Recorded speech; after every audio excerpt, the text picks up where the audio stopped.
Ini 10 menit lagi. Ngaji apa? Tausiah? Hah? Yang belakang makan teriak. Apa kita voting saja, yang makan angkat tangan, yang tausiah angkat tangan. Para badan hadirin rahimakumullah, alhamdulillah. Curahan rahmat limpahan nikmat Allah kita semua sampai di 1 Muharram 1442 Hijriah. Kalau terjadi perpindahan waktu, perpindahan hari, selalu terutama perpindahan tahun di dalam Islam, yang akan menjadi kajian, yang akan menjadi telaah kita, yang akan menjadi muhasabah kita dua hal. Yang pertama adalah hijrahnya junjungan kita baginda Nabi besar Muhammad. Yang kedua adalah tentang waktu itu sendiri atau zaman, tentang waktu atau zaman. Hadirin rahimakumullah, kenapa para sahabat menentukan perhitungan tahun baru Islam itu mulai dari hijrahnya Nabi? Tidak mulai dari Isra Mi'raj, tidak mulai dari lahirnya Rasul, tidak mulai dari turunnya Al-Quran, nuzulul Quran. Tapi kenapa ketika para sahabat menentukan awal perhitungan tahun Islam itu dihitung dari kedatangan Nabi ke kota Madinah dalam perjalanan hijrah? Karena memang hijrah adalah pembeda antara yang hak dan yang batil. Karena hijrah adalah tonggak awal kemudian Islam menyebar ke seluruh penjuru dunia. Yang menjadi teladan bagi kita semuanya hadirin rahimakumullah, bahwa hijrah ini Nabi dan para sahabat umat Islam waktu itu berangkat dari Mekah menuju Madinah. Mekah Madinah itu tidak jauh, hanya 450 kilo. Cuacanya keras, panasnya luar biasa. Sepanjang jalan padang pasir, batu. Sepanjang jalan banyak suku-suku yang merampok. Sepanjang jalan banyak binatang buas. Jadi sahabat Nabi menghadapi jarak yang jauh, cuaca yang keras, binatang buas sepanjang jalan. Yang keempat, menghadapi suku-suku sepanjang jalan itu yang mereka terkenal senang merampok di perjalanan. Tapi begitu Allah Subhanahu wa taala mengizinkan Nabi dan para sahabat untuk berhijrah, itu sahabat berangkat. Ada yang 10, 50, 70, ada yang berdua. Bahkan ada seorang wanita berhijrah sendiri dari Mekah menuju Madinah. Dia berjalan kaki sendiri, meninggalkan anaknya dan suaminya karena suaminya ditahan oleh keluarga suaminya supaya tidak ikut Nabi. Dia berangkat dari Mekah Madinah 450 kilo. Maka kalau kita ini ngaji berangkat dari rumah ke sini itu masih dekat, Pak. Nggak ada 100 kilo. Sudah begitu naik motor. Sudah begitu naik mobil. Cuacanya nggak panas. Sepanjang jalan banyak warung, banyak toko. Bukan perampok, malah warung sama toko. Haus tinggal berhenti minum. Para sahabat ini menghadapi itu. Mereka berangkat. Satu pertanyaan besar yang kita tanyakan, apa sih yang membuat mereka sanggup melewati itu? Sementara kita ini zaman sekarang baru diberikan ujian ekonomi, baru diberikan ujian urusan-urusan kehidupan di dunia, kita sudah teriak, ya Rob sampai kapan? Ya Allah kapan? Ya Allah kapan? Sementara mereka menghadapi ujian yang nyata di depan mata. Dari belakang orang Mekah mengejar mereka. Dari samping akan datang para perampok suku-suku Arab. Dari samping kiri datang binatang buas. Dari depan suku yang cuaca yang panas, iklim yang keras. Itu sahabat berangkat. Masya Allah. Ya. Keimanan mereka yang membuat itu bisa. Maka itu juga yang harus kita ambil sekarang, kita kokohkan. Keyakinan kita, keimanan kita kepada Allah. Maka sebesar apapun yang kita hadapi di dunia ini, ujian apapun yang diturunkan oleh Allah, selama kita berpegang kepada keimanan, maka Allah akan menyelamatkan kita di dunia dan di akhirat. 450 kilo, Pak. Ya, itu sahabat berangkat. Sampai ada seorang sahabat namanya Syuhaib Ar-Rumi. Syuhaib Ar-Rumi itu konglomeratnya Mekah. Kaya raya, Pak. Begitu Nabi memerintahkan berhijrah berangkat ke Madinah, Syuhaib Ar-Rumi berangkat. Dia bawa baju yang dia pakai, dia bawa busur panah, dia bawa perbekalan sedikit di perjalanan. Di tengah jalan dihadang oleh orang-orang Mekah. Apa kata orang Mekah? Syuhaib, mau kemana? Kau mau pergi ke Madinah? Ya Suhaib, kami tidak akan izinkan engkau keluar dari kota Mekah ini. Suhaib ini terkenalnya penembak jitu, Pak. Sniper. Cuman pakai panah. Dia kalau melepaskan 10 panah, satu pun gak ada yang meleset. Kata Suhaib Ar-Rumi, saudara-saudara, kepada yang nyegat di jalan itu, kalian tahu tidak ada yang paling jitu memanah kecuali saya. Sekarang pilih, saya ambil anak panah saya, atau izinkan saya berangkat menuju ke Madinah, silahkan ambil seluruh harta saya. Yang penting saya ke Madinah. Orang Mekah mikir, Pak, ini sniper loh. Suruh milih duit apa tembak mati. Orang yang goblok di atas goblok pun mesti milih duitnya. Pilih, saya pasang anak panah saya di busur, atau kalian biarkan saya berangkat ke Madinah, silakan ambil seluruh harta saya. Dan dia konglomerat Mekah. Kata orang Mekah, kalau begitu silakan berangkat. Lebih baik kita ambil harta yang ada ini. Suhaib meninggalkan semua hartanya, Pak. Tanahnya, rumahnya, mobilnya, kontrakannya, bedengnya, semua ditinggalin. Indomaretnya dia punya, dia tinggalin semua. Berangkat menuju Madinah. Begitu sampai di perbatasan Madinah, dia langsung menuju Nabi. Begitu sampai di hadapan Nabi, apa kata Nabi? Robbi Suhaib, untung Suhaib, untung. Dia tukar dunianya dengan akhirat. Dia beli akhirat dengan dunianya.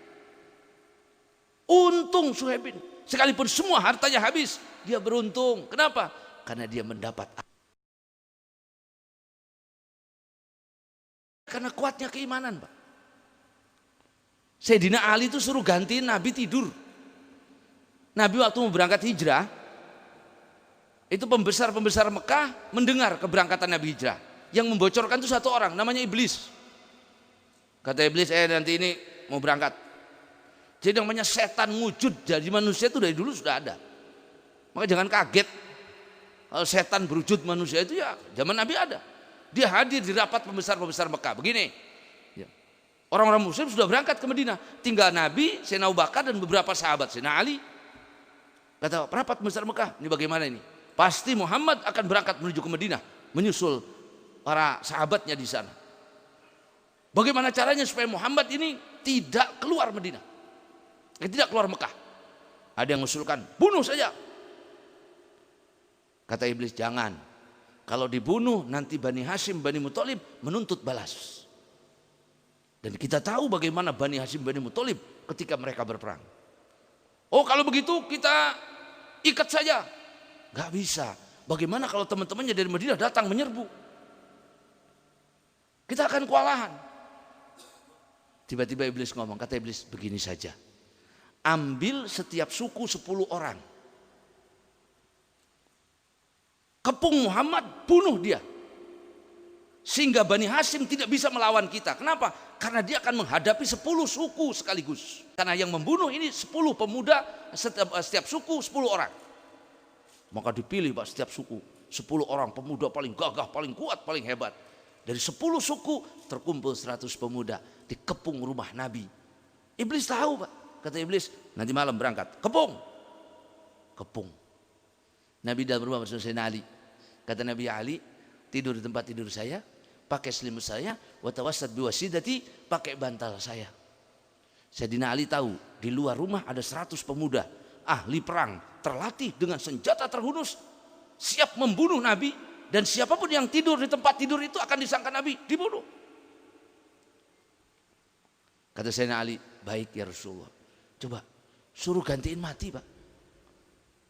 Masya Allah. Engkau akan dibunuh ya Ali. Baik ya Rasulullah. Siap. Sayyidina Ali tahu urusannya mati malam ini. Naik ke atas tempat tidur Rasul. Ya. Berselimut, pakai selimutnya Rasul dengan bantalnya Rasul. Ya. Kemudian Nabi keluar dari situ.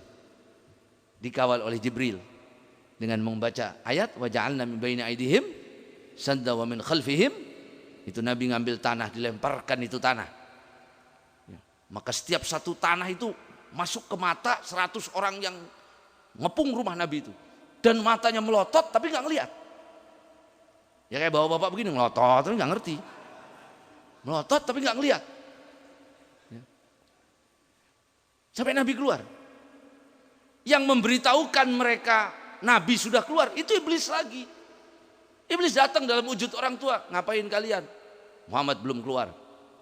Sudah pergi. Belum. Tuh masih ada tempat tidur. Sudah pergi. Masih ada tempat tidur. Begitu mereka masuk ke dalam dibuka tata Sayyidina Ali. Nabi berangkat ke rumah Sayyidina Abu Bakar. Kata Nabi Abu Bakar, sekarang kita berangkat. Senangnya Sayyidina Abu Bakar luar biasa.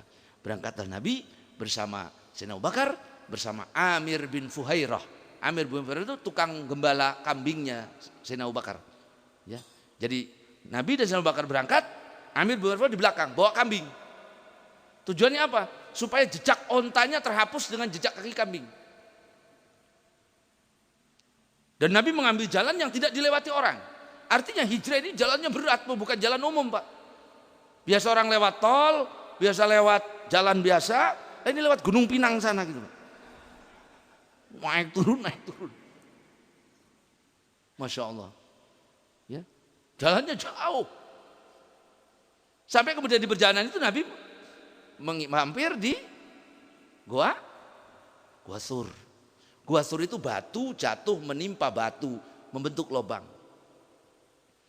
Karena waktu itu sudah menjelang pagi, ya sudah kelelahan, kata Nabi Abu Bakar, kita beristirahat di sini. Kalau siang hari kita berjalan nanti akan ketahuan, pasti mereka mau mengejar. Dan mereka mengejar, Pak. 100 orang tuh geger.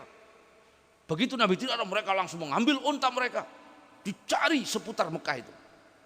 Semua jalan diblokade, Pak. Dan Nabi tidak menempuh jalan biasa kan, jalan yang tidak pernah dilewati orang. Itu pun diberitahu sama iblis. Kata iblis, menurut GPS ke sana arahnya. Setan. Begitu sampai di mulut gua itu Sayyidina Abu Bakar mengatakan, ya Rasulullah jangan masuk. Tunggu di sini. Saya dulu yang masuk. Nabi masuk. Sayyidina Abu Bakar masuk. Dibersihkan tempatnya. Ya, disingkir-singkirkan batu yang akan menghalangi Nabi masuk. Di situ kan namanya batu banyak lubang-lubang, banyak kalajengking, banyak ular. Sayyidina Abu Bakar mengambil bajunya, disobek, ditutup. Setiap lubang itu ditutup dengan sobekan bajunya sampai tidak tersisa baju kecuali yang menutupi auratnya saja. Khawatir nanti ada binatang yang menyakiti Nabi. Sobek, tutupin. Begitu sudah semua, kata Nabi, kata Sayyidina Abu Bakar, silahkan masuk ya Rasulullah. Nabi masuk. Begitu Nabi mau duduk, Sayyidina Abu Bakar duduk duluan. Ya Rasulullah, tidur di pangkuan saya. Jangan tidur di batu. Sini di kepalanya, di pangkuan saya. Masya Allah. Ya. Nah begitu lagi duduk begitu. Rupanya ada satu lubang belum ketutup. Ditutup sama jempol kaki Sayyidina Abu Bakar. Kebenaran di situ isinya kalajengking. Dientup itu. Begitu diantup sama kalajengking itu, Sayyidina Abu Bakar merasa sakit, ditahan. Kenapa ditahan? Tidak mau bergerak sedikit pun, khawatir Nabi bangun. Karena Nabi lagi tidur, tahan begini. Sampai kemudian karena tidak kuat meneteslah keringatnya. Nabi terbangun. Kata Nabi Abu Bakar, kenapa? Ada apa? Ya. Dan Abu Bakar gak cerita, Pak. Coba kalau kita, kalau jengking. Sayyidina Abu Bakar enggak ya Rasulullah. Dan iblis itu kasih tahu, situ. Cuma dia nggak berani dekat-dekat Nabi, Pak. Tuh di atas bukit situ. Kata para pemuda jahiliyah ini, nggak mungkin di sana tuh ada gua, kata iblis. Emang diberitahu sama setan. Nah kalau sekarang banyak orang-orang tukang sihir ya memang temannya setan, diberitahu sama setan. Jalan tuh, begitu naik di atas gua itu kan di bawah, jalan tuh begini di atasnya. Ya. Kata Sayyidina Abu Bakar, ya Rasulullah, kalau mereka melihat ke bawah, la ra'auna, pasti melihat kami ya Rasulullah. Kita akan kelihatan. Kata Sayyidina Abu Bakar, kata Rasul, ya Abu Bakar, la tahzan, innallaha ma'ana. Ya Abu Bakar, jangan sedih, Allah bersama kita. Langsung Allah kirimkan itu Katanya laba-laba bikin sarang. Sehingga kata para orang-orang Mekah ini, nggak mungkin ada orang di gua ini. Kalau ada orang, sarang laba-labanya bakal rusak. Dia sarang laba-laba di pintu gua dan kelihatannya sudah lama ini. Balik lagi kata iblis, ada, nggak ada. Katanya. Ada kata iblis, nggak ada. Masya Allah tuh. Hadirin rahimakumullah, Nabi kurang lebih berada hampir 3 malam di situ. Setiap hari yang mengirimkan makanan adalah Asma binti Abu Bakar. Putrinya Sayyidina Abu Bakar menyiapkan makanan. Ya, dibungkus itu makanan. Karena tidak ada alat untuk membungkus, dia sobek ikatan bajunya. Dulu wanita-wanita Arab tuh pakai sabuk dari kain. Ya, kalau orang dulu ibu-ibu kita kan suka pakai sabuk dari kain itu. Ya. Nah, mereka pakai sabuk dari kain. Begitu tempatnya nggak cukup untuk membungkus makanan, dia sobek itu kain yang menjadi ikat pinggangnya, dibungkus. Kemudian Sayyidina Asma binti Abu Bakar mendapat gelar Dzatu Nitaqain, seorang wanita yang mempunyai 2 ikat pinggang. Dibungkus itu makanan, dibawa oleh Amir bin Fuhairah, tukang gembala kambing, sambil bawa kambing. Jadi seolah dia menggembala kambing, taunya menganterin makanan. Itu bagaimana pulang balik. Sampai kemudian Nabi diperintahkan berangkat untuk menuju. Hadirin rahimakumullah. Maka hijrah ini berkaitan dengan keluarga Sayyidina Abu Bakar. Masya Allah. Pengorbanannya. Jangankan hartanya. Jangankan anak istrinya. Nyawanya sendiri. Darahnya sendiri. Sayyidina Abu Bakar siap korbankan untuk Nabi. Makanya Sayyidina Abu Bakar itu ketika Nabi jalan, dia muter-muter Pak. Lari ke depan, lari ke belakang, ke samping, ke kanan, ke kiri, muter aja. Kata Nabi, Abu Bakar, muter-muter terus. Kadang depan, kadang belakang, kadang samping, kadang kanan. Ada apa? Ya Rasulullah, kalau saya ingat orang yang mengejar kita, saya lari ke belakang. Kalau saya ingat banyak binatang buas, saya lari ke depan. Kalau banyaknya perampok, saya lari ke kanan, ke kiri, ngawas-ngawasin. Saking sayangnya sama Nabi Pak. Tidak mau satu duri pun menyentuh badan Nabi. Berdua.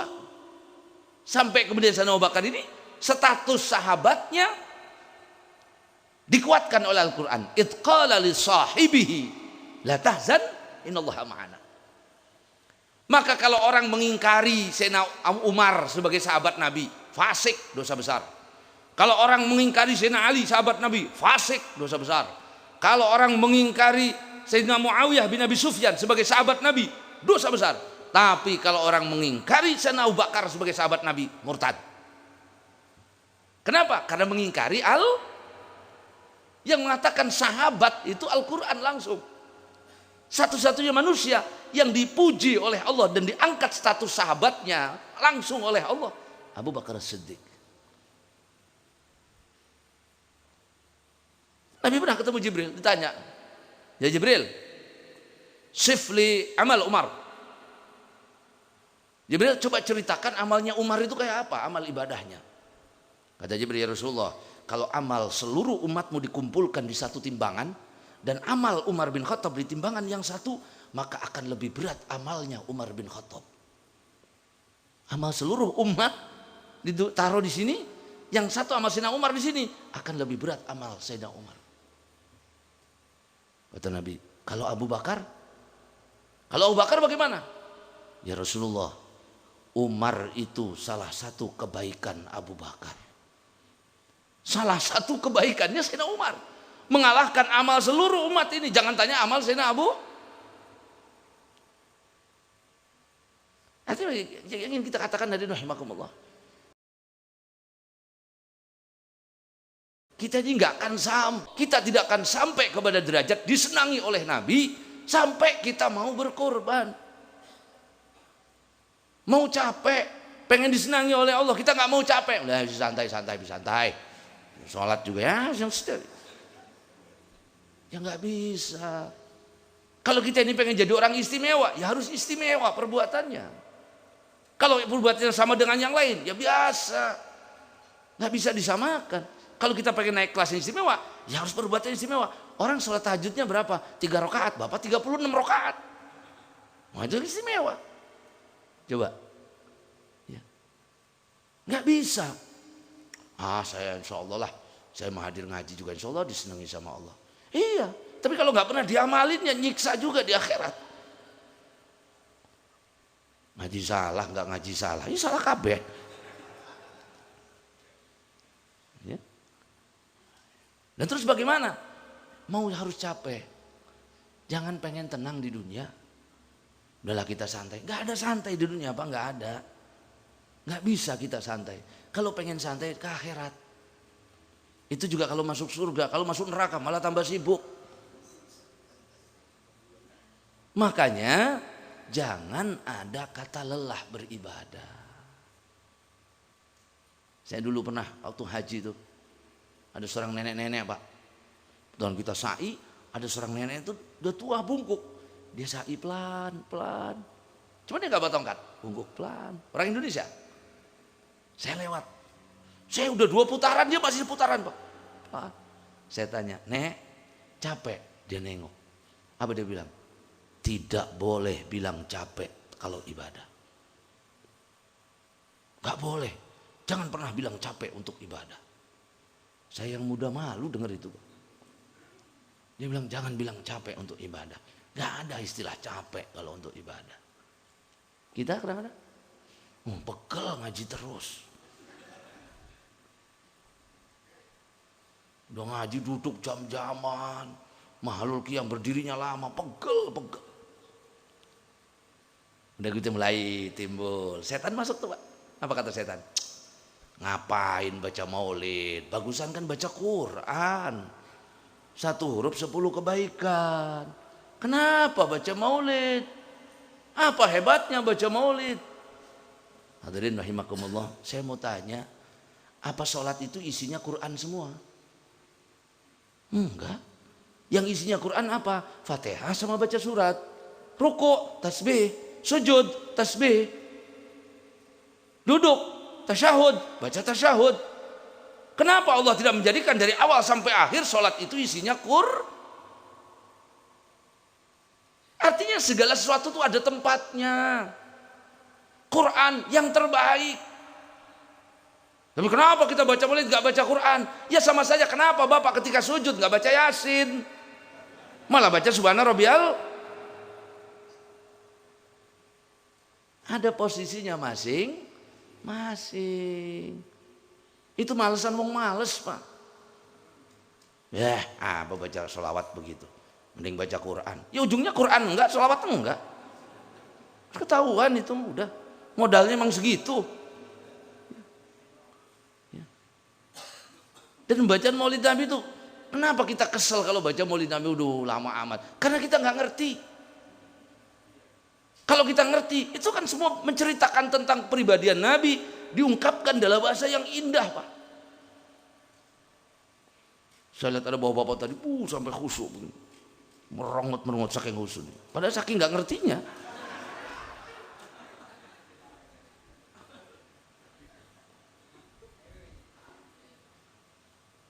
Kita baca sejarah pahlawan. Hebat luar biasa. Menimbulkan semangat. Kita baca sejarah sahabat Nabi. Menimbulkan semangat. Bagaimana ketika kita dibacakan atau membaca sejarahnya junjungan kita baginda Nabi besar Muhammad. Malaikat datang. Malaikat hadir. Jangan disembarangkan. Jangan pakai main-main. Orang kok sembarangan. Wah itu kan gak ada zaman nabinya. Masa iya zaman Nabi pakai maulidan? Kata Nabi, tolong bacakan maulid. Ya gak bisa lah. Wong yang dimaulidi kan Nabi. Dan Nabi itu orang paling tawadu. Nabi itu orang paling ikhlas. Ada ustadz yang marah-marah saja. Panggil saya ustadz. Jangan panggil nama saya. Itu rada kurang beres ustadz yang begitu. Kok maksa orang manggil Ustadz, apalagi Nabi. Nggak mungkin Nabi katakan, ayo tolong bacakan maulid buat saya. Nggak mungkin. Dan Nabi nggak butuh kita baca sholawat. Nabi nggak butuh. Kita yang butuh dengan sholawat. Awas beda Pak ya antara sholawat sama selawat. Nah kok ketawa? Sholawat pakai sod. Bukan pakai sin. Ya. Sholawat. Kita yang butuh dengan sholawat. Artinya apa? Kita yang butuh irtibat kita ngikat dengan Nabi. Jika dulu Sayyidina Abu Bakar As-Siddiq berjuang dengan seluruh jasadnya, dengan seluruh hartanya. Sayyidina Abu Bakar itu orang kaya, Pak. Habis hartanya. Dibuat berjuang di jalan Allah. Pernah disedekahkan semua hartanya. Kalau di medan perang, kata Sayyidina Ali, kita semua berlindung di belakang Abu Bakar As-Siddiq. Sayyidina Abu Bakar paling depan. Kenapa kok bisa begitu? Itu kekuatan keimanan. Itu yang dilakukan Sayyidina Abu Bakar. Kita enggak usah banyak-banyak lah. Baca selawat aja sama Nabi. Kalau mau berjuang sama duit kan kita tahu pelitnya udzubillah. Mau korban aja cari kambing yang paling murah. Udah gitu ditawar lagi. Iya kan? Wong kita zakat aja cari beras yang paling murah. Wong kita ini kalau sedekah aja ngitungnya berkali-kali. 10 juta sayang. 5 juta kegedean. 2 juta jangan-jangan dipakai nggak benar sama ustadznya ini. Terus ujung-ujungnya 20.000.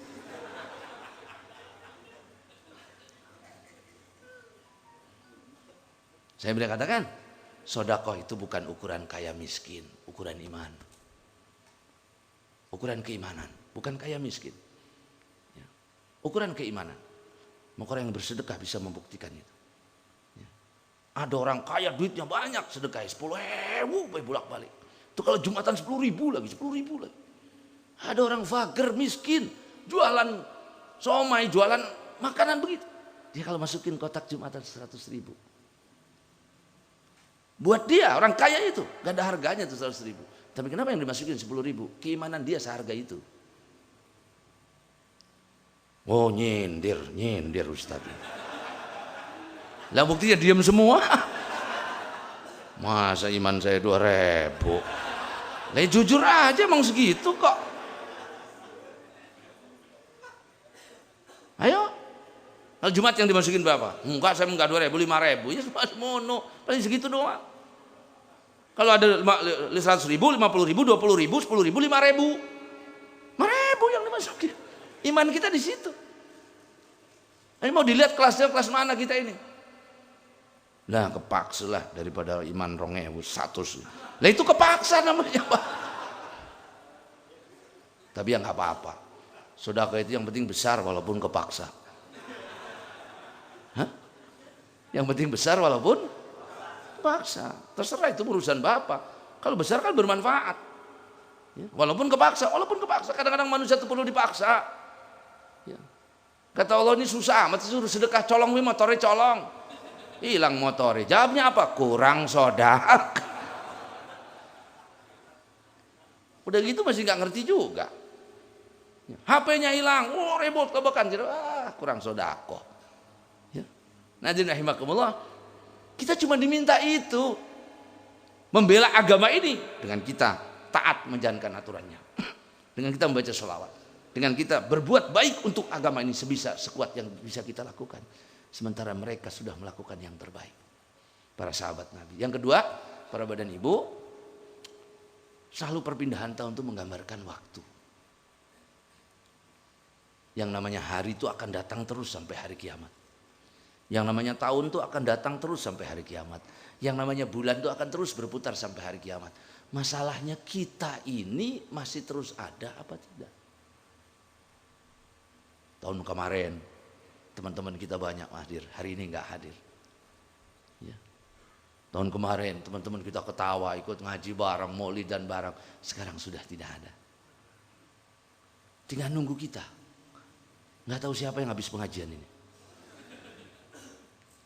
Ajal. Artinya apa?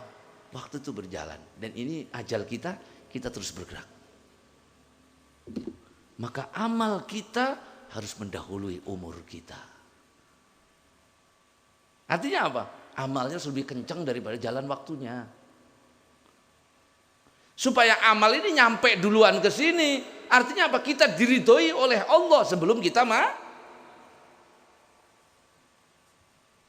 Jangan malah kitanya jalan menuju ajal kita, Amal nimburi ketinggalan di belakang amal. Ngejar gak kejar-kejar.